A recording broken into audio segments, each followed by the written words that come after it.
नमस्कार. मी प्राध्यापिका सौ सुषमा जंगम. यूट्यूब चॅनलवर आपणा सर्वांचं मनपूर्वक स्वागत. प्रथमतः सर्वांना मकर संक्रांतीच्या हार्दिक शुभेच्छा. तिळगुळ घ्या, गोड गोड बोला. आज आपण मकर संक्रांत या सणानिमित्तानं जाणून घेणार आहोत. आपल्या भारतीय संस्कृतीमध्ये मकर संक्रांत हा उत्सव 2 दिवस साजरा केला जातो. पहिला दिवस म्हणजे भोगीचा दिवस आणि दुसरा दिवस म्हणजे मकर संक्रांतीचा दिवस. पौष महिन्यामध्ये मकर संक्रांत हा उत्सव येतो. खरं तर या सणाला 2 दिवस का दिले हा खरं विचार करण्यासारखी गोष्ट आहे. अगोदरच्या दिवशी भोगी, भोगी शब्दाचा अर्थ आहे उपभोग घेणे. मग कशाचा उपभोग घ्यायचा? तर माणसाला आवश्यक असणारा आणि आनंद देणारा विषय म्हणजे खाणे. आणि या खाणे या विषयासंदर्भात भोगी हा सण आहे.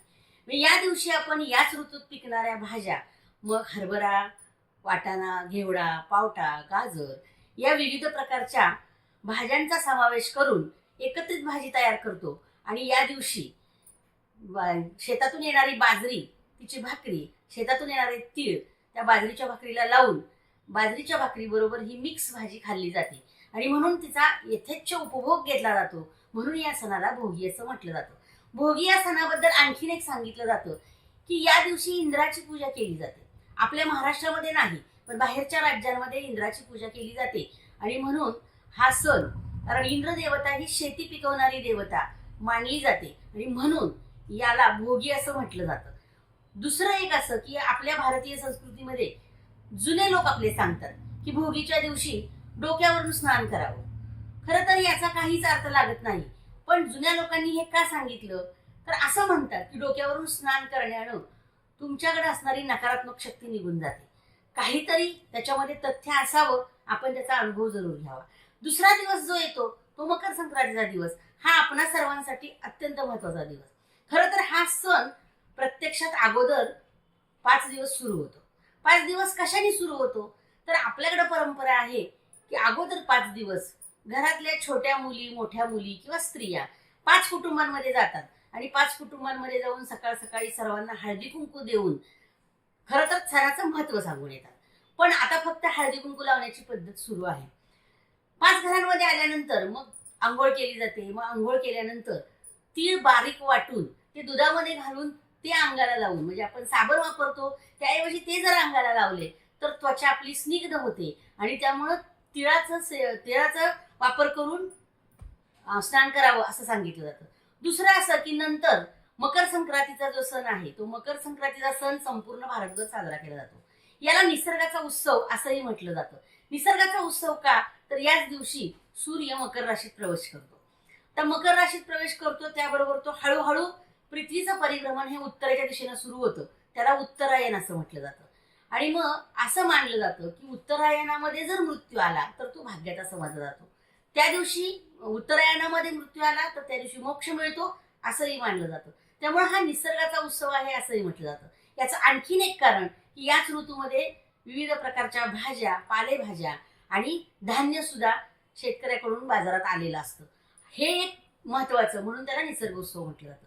आणखीन एक महत्वाचं म्हणजे सूर्यप्रकाश. थंडी असते त्यामुळं थंडीमध्ये सूर्यप्रकाशात बसावं ही संकल्पना आपल्या भारतीय संस्कृतीमध्ये आहे.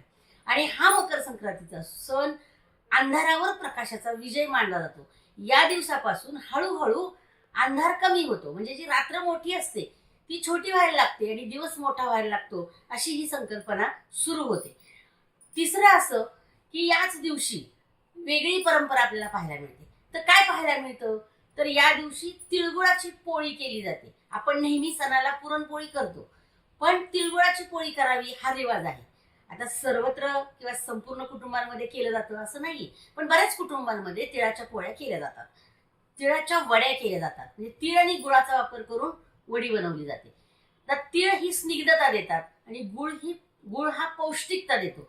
त्यामुळे तीळ आणि गुळ थंडीमध्ये खाणं गरजेचं असतं. शरीराला पुष्टी मिळावी, शरीराची स्निग्धता वाढावी, कारण या काळामध्ये शरीर वृक्ष बनलेलं असतं. म्हणून तिळगुळाची पोळी किंवा तिळगुळाच्या वड्या, तिळगुळाचे लाडू खाण्याची परंपरा आहे. तसंच या दिवशी ती वाटण्याची पण परंपरा आहे. अगदी पूर्वीच्या काळी ब्राह्मणाला तिळाचे लाडू दान दिले जायचे आणि या तिळाच्या लाडवामध्ये रुपया वगैरे घातला जायचा आणि ते दान दिलं जायचं, त्याला गुप्तदान असं म्हटलं जायचं. ही परंपरा आपल्या भारतीय संस्कृतीमध्ये आहे.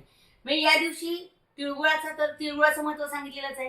त्याबरोबर याच दिवशी स्त्रिया वौसा घेतात, म्हणजे वौशाचं पूजन पण करतात आणि तो वौसा ओटीमध्ये पण घेतात.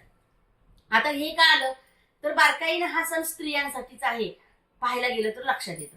तर वौसा म्हणजे काय तर विड्याची पानं 5, 10, 15, 20, 25 अशा पद्धतीनं तो वौसा पूजला जातो.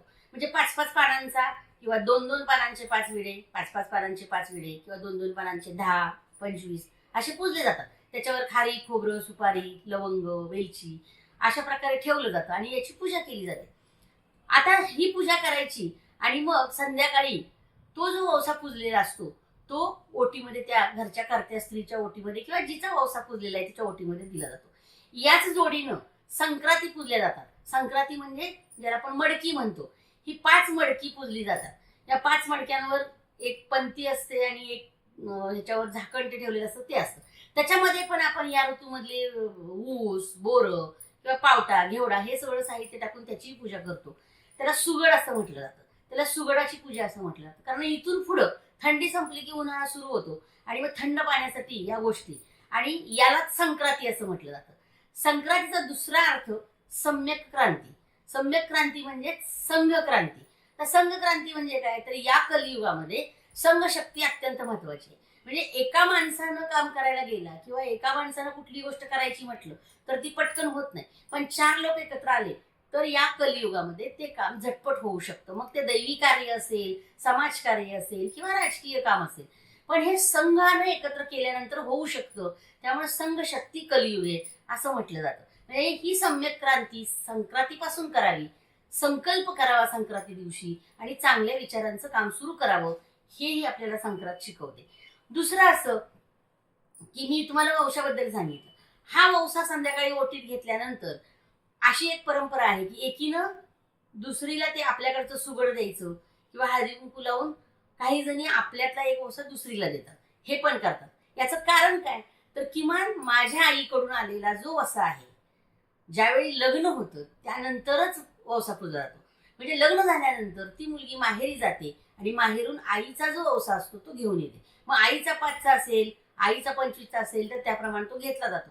आणि तीच परंपरा, किती सुंदर संकल्पना आहे पहा, की मुलगी ही आई वडिलांच्या घरी वाढलेली असते, तिच्यावर जे संस्कार झालेले असतात ते संस्कार, ते विचार तिनं सासरी आल्यानंतर पण कार्यरत करावेत, समाजापर्यंत न्यावेत, ही संकल्पना त्या पाठीमागे आहे.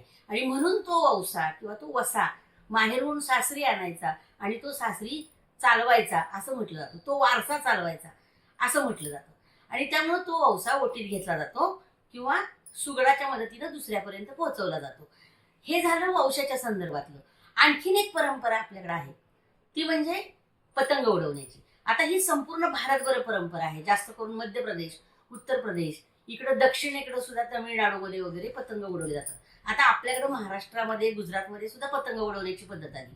पतंग का उडवायचे, त्यात आनंद तर मिळतोच, तो एक प्रकारचा खेळ आहेच, पण त्याच्याही पलीकडे जाऊन तुम्ही उघड्या माळ रानावर, टेरेसवर किंवा पत्र्यावर जाऊन उभं राहून पतंग उडवत असता. मग त्या निमित्तानं तुम्हाला या काळामध्ये गरजेचा असणारा सूर्यप्रकाश मिळतो, ऊन तुमच्या अंगावर पडत असतं, हा एक हेतू असतो. दुसरा असं की विश्वनियन, त्याला जसा पतंगाची दोरी आपल्या हातात असते आणि तो जर पतंग तुटला आणि तो जर एखाद्या झाडावर अडकला तर त्या पतंगाची काय अवस्था होते, तसं आपल्या आयुष्याची दोरी विश्वनियन त्याच्या हातात आहे. त्याच्याकडून जर आपला पतंग तुटला तर तो कुठं अडकेल आणि काय होईल हे सांगू शकत नाही. म्हणून या निमित्तानं ईश्वराला सांगणं की माझ्या पतंगाची दोरी तुझ्या हातात आहे, ती सोडू नकोस, म्हणजेच चांगल्या विचारांपासून मला बाजूला नेऊ नकोस, हे सांगण्याचं काम या पतंग उडवण्याच्या कृतीमध्ये आपल्याला दिसतं. म्हणजे ही संक्रांत जी आहे ती विविध प्रकारच्या गोष्टींनी, परंपरांनी भरलेली आपल्याला पाहायला मिळते. म्हणजे संक्रांत हा एक निसर्गाचा उत्सव आहे, तो आपण पाहिला. दुसरा परंपरेचा उत्सव आहे. आणि तिसरं म्हणजे एकमेकाला तिळगुळ घ्या, गोड बोला, हे आपण प्रत्येक कुटुंबात जाऊन सांगतो. या दिवशी लहानांपासून मोठ्यांपर्यंत प्रत्येक जण, आता हलवा बनवण्याची एक पद्धत आहे, म्हणजे ते साखरेचा हलवा फुलवून बनवला जातो आणि तो हलवा पण वाटला जातो. पण पद्धत प्रत्यक्षात जी आहे ती तिळगुळाच्या वड्या, तिळगुळाचे लाडू किंवा तीळ आणि गुळ मिक्स करून पण देण्याची पद्धत पूर्वीच्या काळी होती. मग हे तिळगुळ घ्या आणि गोड गोड बोला, असं का तर किमान या दिवशी तरी किंवा या दिवसापासून तरी मी संकल्प करेन की मी वाईट कुणाशी बोलणार नाही, माझ्या मनामध्ये असणारे वाईट विचार मी काढून टाकेन, प्रत्येकाशी गोड बोलेन आणि वर्षभर माझ्या मनामध्ये काही कटुता असेल ती घालवून देईन आणि या दिवशी मी पुन्हा नव्यानं स्नेह संबंध जोडेन. म्हणून नातेवाईकांना, मित्रपरिवाराला आणि आसपासच्या सगळ्या शेजारी लोकांना सगळ्यांना मी या दिवशी तिळगुळ वाटेन.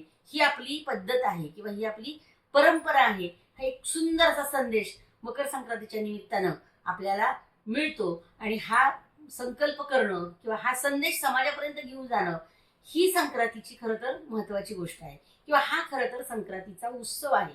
तो आज करणं गरजेचं आहे. आपण फक्त काय करतो की मजा म्हणून त्या दिवशी पुरणाची पोळी खातो, मस्त आनंद घेतो, सगळं करतो, परंपरेने पूजा करतो, तिळगुळ सुद्धा वाटतो, तिळगुळ घ्या गोड गोड बोला म्हणतो. पण खरंच ते आतून यायला हवं आणि त्याप्रमाणे माणूस जर वागायला लागला, चालायला लागला तर निश्चितच आपल्या या परंपरा समाजामध्ये टिकून राहतील, लोकांपर्यंत पोहोचतील आणि हा मकर संक्रांतीचा सण साजरा केल्याचा आनंद आपल्याला मिळेल.